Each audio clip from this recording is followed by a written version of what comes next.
To rename a class or update its parameters, work with the numbered steps. And begin in step 1 by ensuring that the correct school is selected if you have more than one. In step 2 are the classes within that school. And I've already updated 3 of these classes, so now we'll work on the final one and select it here in step 2. Now I see steps 3 and 4 to change any parameters as necessary. I do see the paid through date above with the option to renew, but that will come at a much later date. So I'll begin by renaming this class.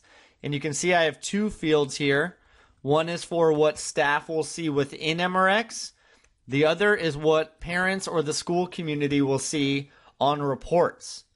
Usually those are the same, but feel free to distinguish if you call them different names according to the audience. And now I work with the status names that appear throughout MRX. These are what you actually track for student progress. Has a teacher planned or presented a lesson? And is the student now practicing, improved, or proficient? You do have the option to change these throughout. So don't worry about this left column, that's for us. And instead, if you have a field that you'd like to change, just double click right inside and most likely double click on the corresponding abbreviation and click out to therefore make these changes. Now in step 4, I can select the level or levels that this class includes, and early childhood is correct, so I'll leave that there. Now I have 2 options on sharing my class among the MRX community.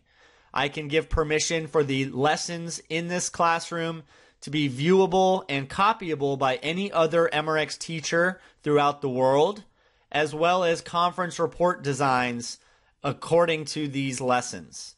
So I'll say yes for both. Feel free to set your privacy levels, and remember that you can always come back if you feel more comfortable and want to change that.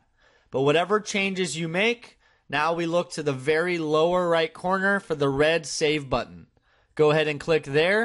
You can see the save button turn from red to white, indicating that the save was successful. I also see the class name updated in step 2, and everything is good to go.